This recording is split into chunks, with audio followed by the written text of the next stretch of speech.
saya dapat satu kesimpulan pendek ini sementara kayak videonya belum selesai kayaknya sebentar ini ya. Minta waktunya saya.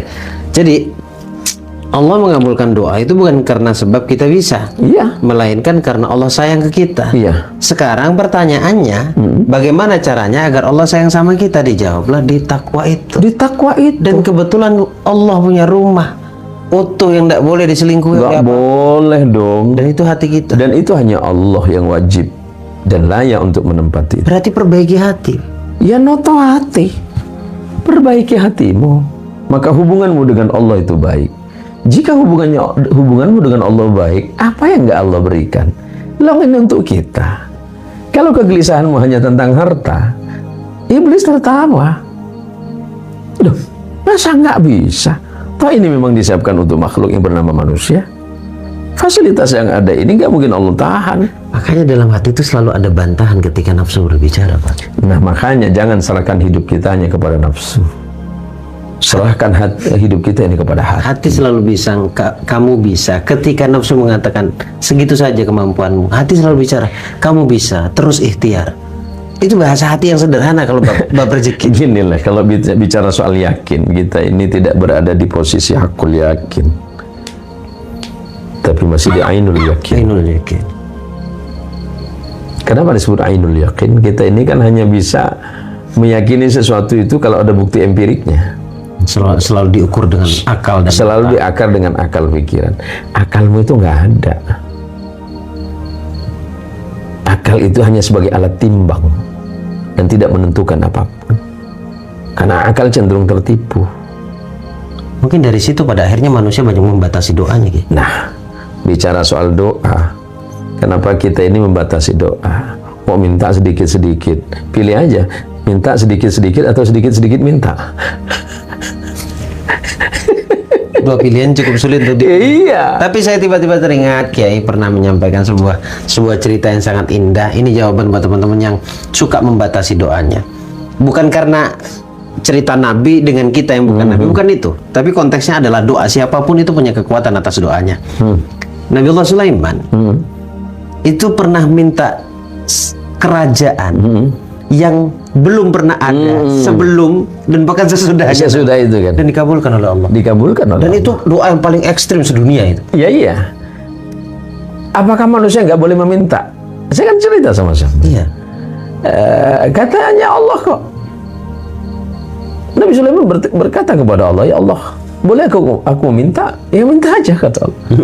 Apa permintaanmu? Ya Allah, berikan aku ilmu dan anugerahkanlah kepadaku satu kerajaan yang belum ada sebelum dan sesudah. Nggak ekstrim tuh.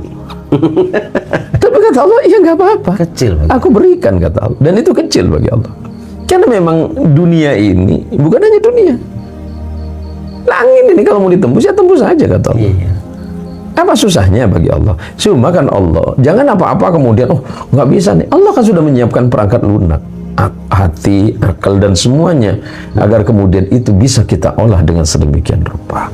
Allah itu tidak masalah mengabulkan doa kita. Kita yang suka bermasalah dengan doa kita. Kita ini kan selalu mencemburui Allah, mengkhawatirkan begini dan begini. Seakan-akan Allah itu akan menahan apa yang ada dalam kekuasaannya. Pakai acara takut kaya lagi. Ya Allah, ini kan aneh. Minta tapi diem-diem. Takut kaya, dikasih cepek seneng. Gini loh, kita ini kalau bicara soal ini kadang kita ini terlalu naif.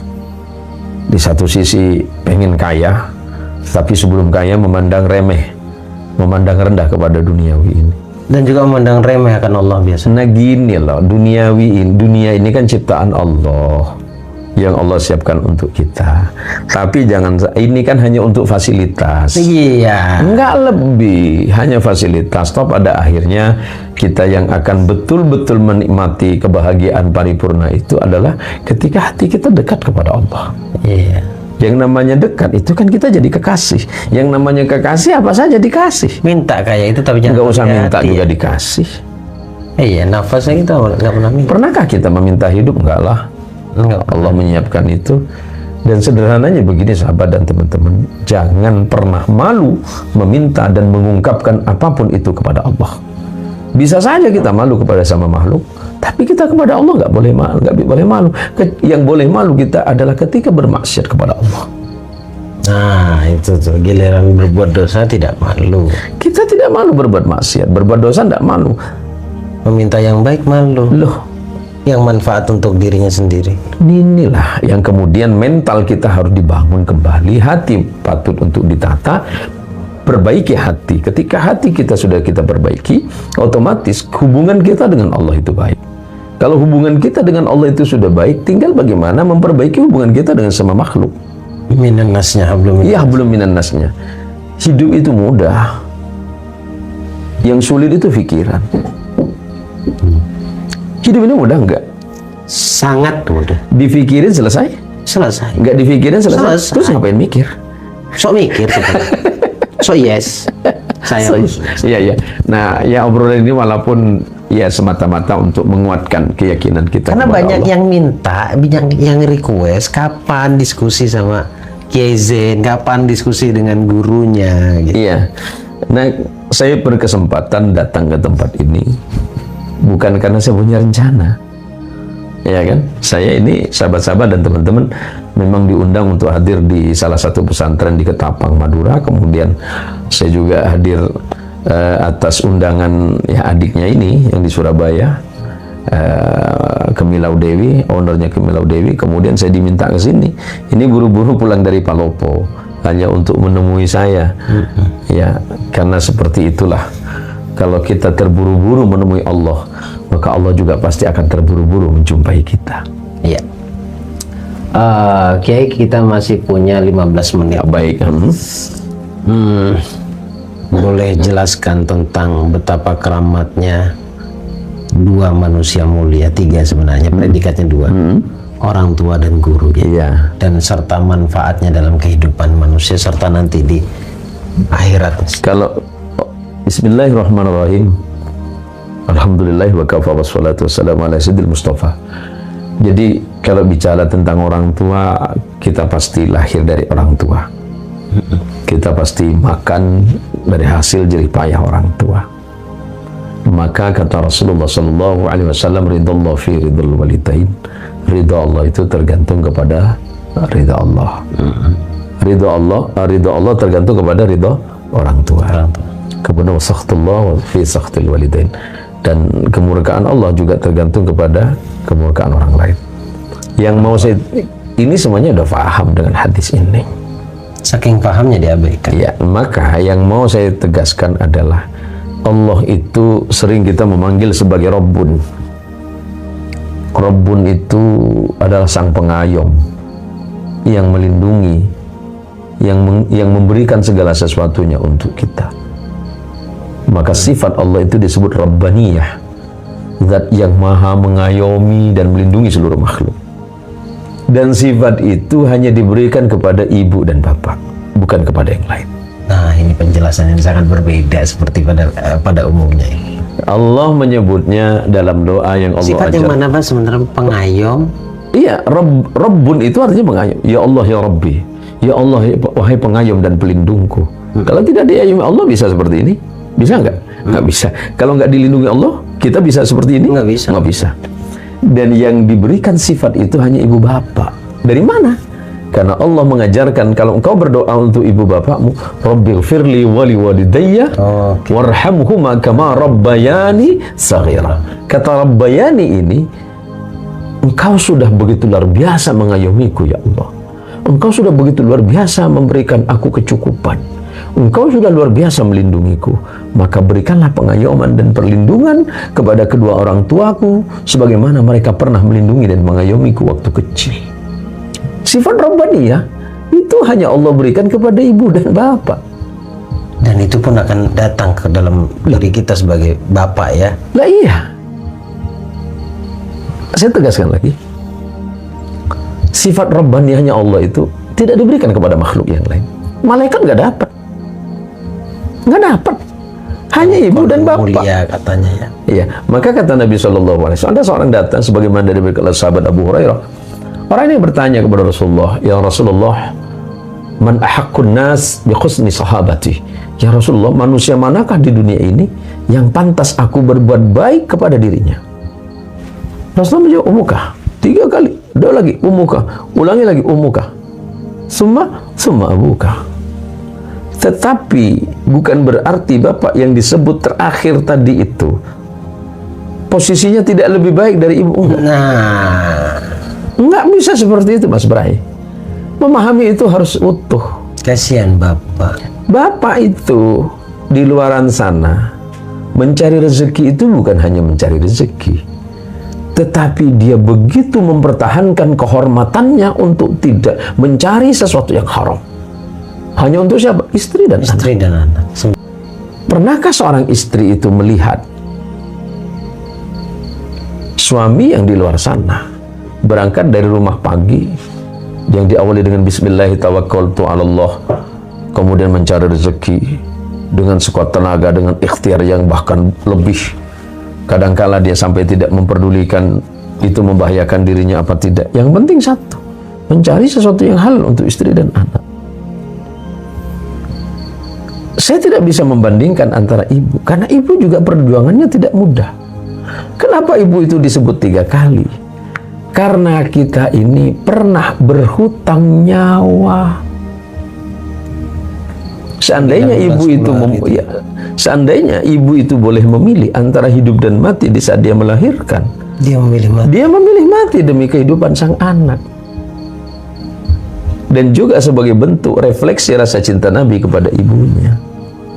Nabi SAW hanya bisa menikmati bersama ibunya Aminah bintu Wahab itu hanya kurang lebih 6 tahun. Dan Nabi betul-betul kehilangan rasa kasih sayang dengan seorang ibu. Nabi hanya ingin memberikan contoh konkret bagi kita. Mencintai ibu itu engkau akan dapatkan segalanya. Tetapi bukan berarti kita tidak bisa mencintai bapak atau mengurangi rasa cinta kepada bapak. Ya sama saja. Karena lahirnya kita dari rahim seorang ibu, kemudian kita hidup atas tanggung jawab seorang laki-laki yang bernama ayah. Ya, Ibunda Rasulullah juga mengajarkan kepada Rasulullah untuk mencintai abahnya. Iya. Nah inilah para sahabat dan teman-teman yang biasa mengikuti Gus Barajanya ini. Nggak usah khawatir. Karena ibaratnya sebuah lisensi, saya yang memberikan lisensi kepadanya. Dia berpikir ini bukan tapa dasar. Kemudian ada serangan darah sana sini, ya biasa. Ini kan hanya masalah suka nggak suka. Ini kan masalah like dislike gitu. Kalau saya bertanggung jawab secara ilmiah, karena saya juga punya guru. Dan tadi siang sudah saya jelasin. Guru-guru saya yang bersanad, dan ya berarti Gus Baraja ini bersanad kepada saya. Saya kepada guru saya ada 3 sanad yang sudah saya sampaikan. Kalau saya sebutkan semuanya nanti belasan. Iya. Anda sendiri yang bingung. Iya. Nah, jadi kenapa kemudian Gus Barajanya ini sering cerita tentang saya? Karena salah satu dasar dari pengetahuan yang kita miliki hari ini kan karena guru. Betul. Dan ingat, guru pertama itu adalah ibumu. Ibu. Madrasatul ula. Ibu adalah guru pertama dan terutama, serta paling utama. Ya ibu. Ibu yang ngajari kita huruf A. Kayak seperti anaknya Gus Baraja, Raja ya. Raja itu dia kan peniru terulung itu. Peniru paling cerdik itu ya anak. Iya. Ya sama dengan anak-anak saya, kan bukan saya yang didiknya, tapi uminya. Ibunya. Ya, dan perlu saya tegasin, 80% kecerdasan anak itu dari ibunya. Dari ibunya ya. Bukan dari Gus Baraja. Setuju saya. Kecerdasan seorang anak itu pasti dari ibu. Anak itu bagaimana ibunya. Anak itu bagaimana ibu. Tapi ibunya bagaimana ayah. Iya, dia prototipe. Nah, perlu teman-teman fahami bahwa berkaitan dengan dunia pikiran dan dunia keyakinan tentang pikiran-pikiran manusia ini penting. Agar kita ini bertuhan tidak main-main. Betul. Dasarnya adalah ilmu yakin, ilmu yang mengantarkan kita kepada keyakinan sampai tiba di satu tempat yang disebut dengan hakul yakin. Sungguh-sungguh yakin kepada Allah tanpa alasan. Kadang kita mau beriman kepada Allah menggunakan alasan. Iya, betul. Padahal kita hidup saja ini adalah alasan bagi kita untuk yakin Allah. Kita tersenyum ini harus betul-betul menjadi alasan bagi kita meyakini adanya Allah. Iya. Sebegitu mudahnya Allah merubah siang itu kepada malam dan malam kepada siang. Lantas bagaimana dengan hidupmu yang begitu mudah Allah rubah? Dan sebegitu mudahnya meyakini Allah, tapi pikiran kita aja yang sulit.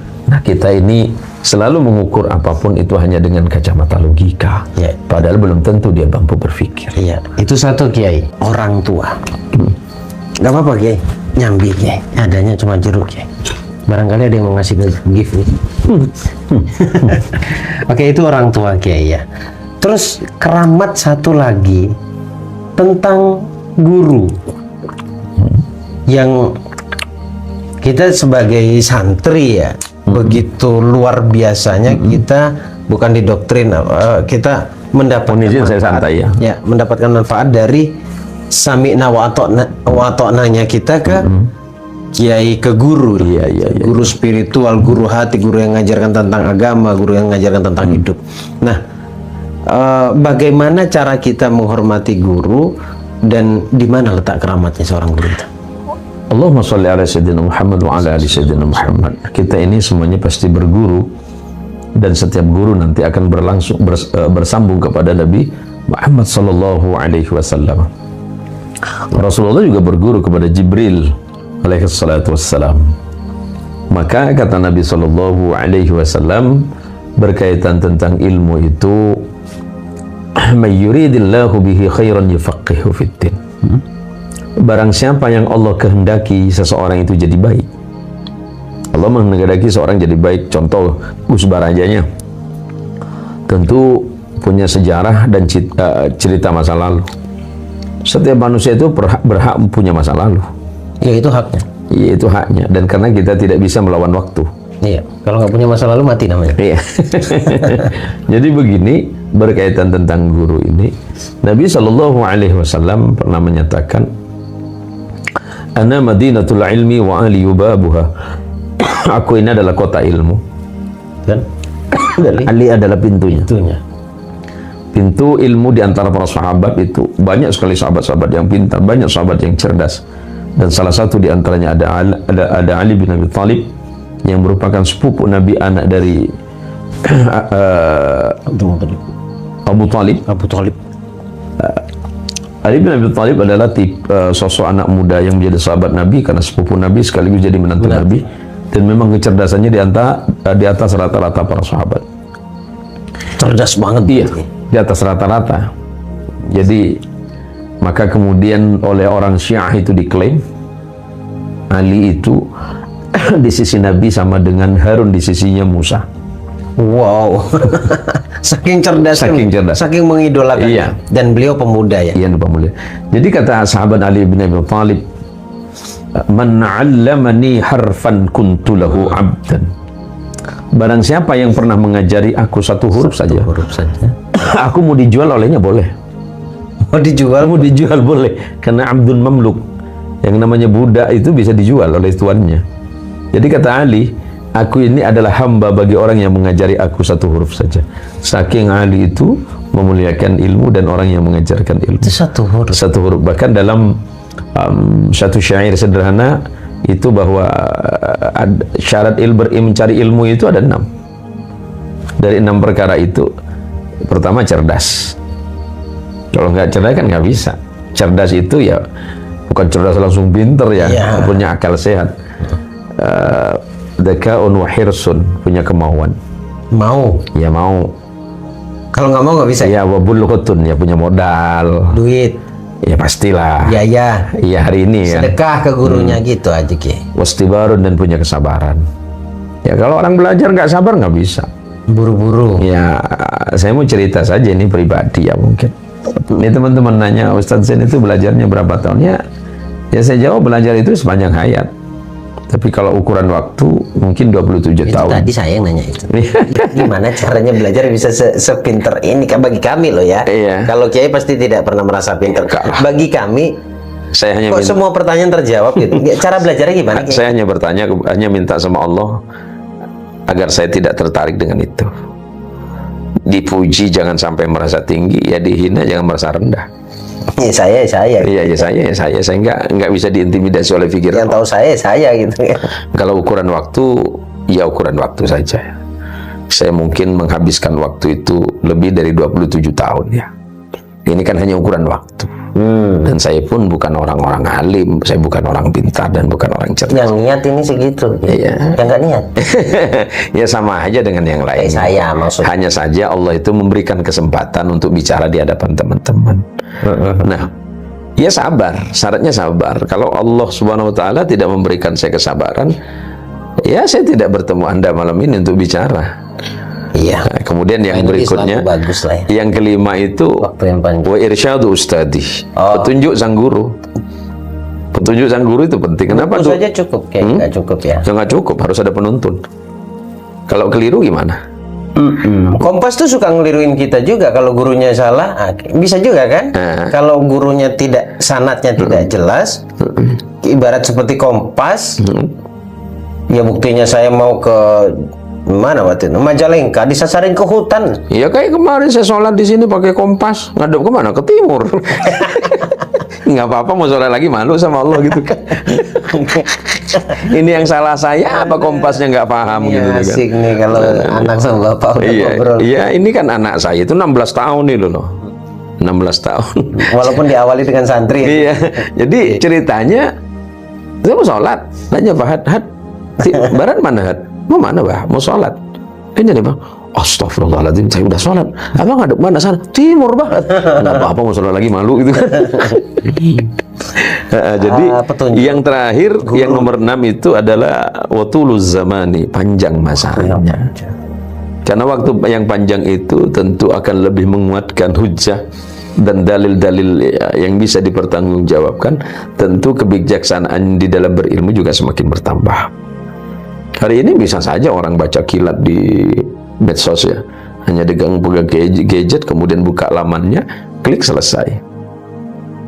Dia bisa instan. Hari ini bisa belajar detik itu juga dia Masih pintar. untung buat dirinya. Kadang baru nonton 5 menit YouTube-nya orang terus ngomong lagi. Luar biasa. Iya, artinya hari ini apa yang dia miliki tidak terverifikasi dengan baik. Iya, ya kata pikiran dia Iya. aja gitu kan. Dengan segala hormat, saya tidak merasa lebih tahu dari siapapun. Saya minta kepada Allah untuk dijauhkan dari sifat itu.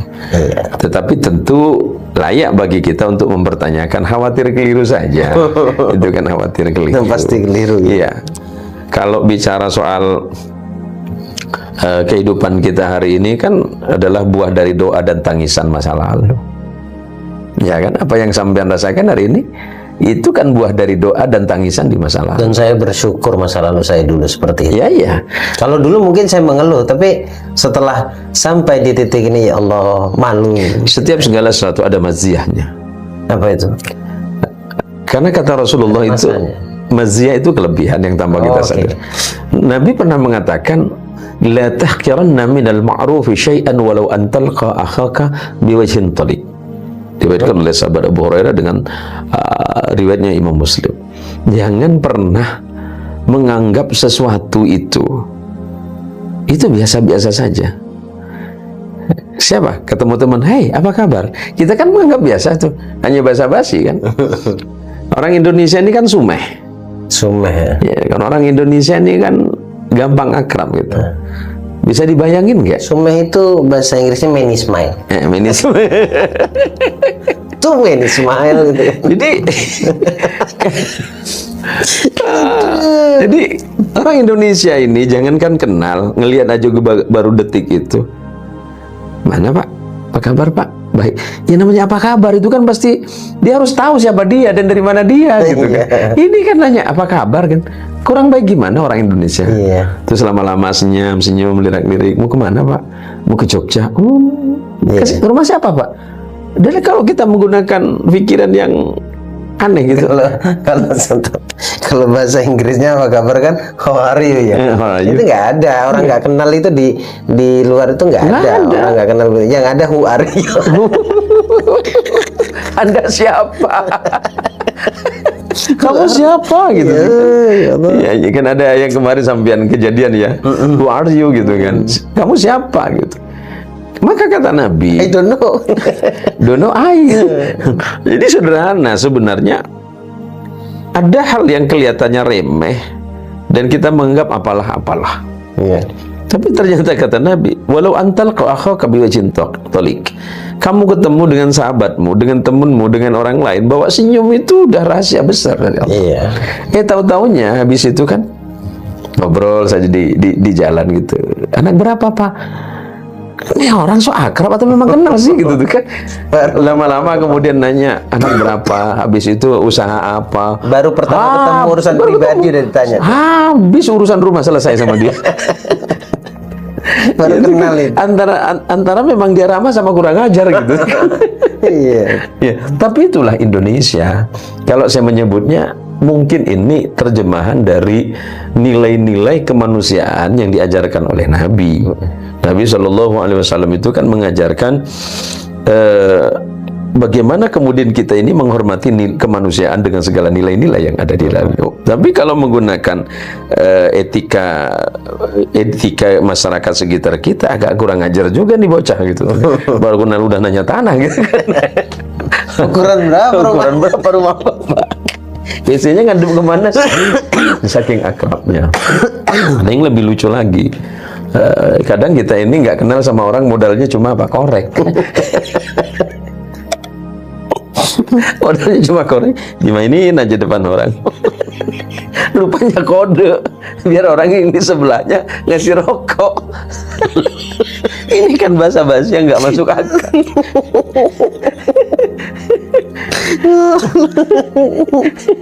Kode. Kalau dia lagi nggak punya rokok, Ada dia nggak punya rokok. Bagi dong sebatang. bagi dong sebatang. Tapi itulah manusia dengan segala keunikannya. Saya sering menyebutnya itu manusia dengan segala kehebatannya. Walaupun memang diawali dengan basa-basi yang kurang ajar gitu kan. Bukan kehebatannya, dengan luar biasa kekurang ajarannya. Temen kita ini kan orangnya suka gabut gitu kan. Nggak ada buat kata anak-anak hari ini. Saking nggak ada buatnya gitu, nggak ada aktivitas yang betul-betul ini. Orang yang lewat aja ditunggu gitu tuh kan. Kayaknya mulai ada lewat. Cuma saya yang bisa mengajak kiai itu tertawa seperti itu. Gitu. Kalau Anda kan nggak berani. Yang biru Ada birrul walidain, kapan pulang Abah? Besok saya pulang. Ada birrul walidain, rindu Mas Agus, siap. Kemudian Gus Baraja, siap. Nah, berikutnya salam Ustaz, salam dari Kampar, Bangkinang, Riau, amin. Waalaikumsalam warahmatullahi wabarakatuh. Jadi saya lagi di Malang ya. Ada Ishak Ismail. Oh, ini bersaudara, ini kakak adik Nabi Ishak dan Nabi Ismail. Disatukan ya. Nggak sekali ini Ibrahim, Bang.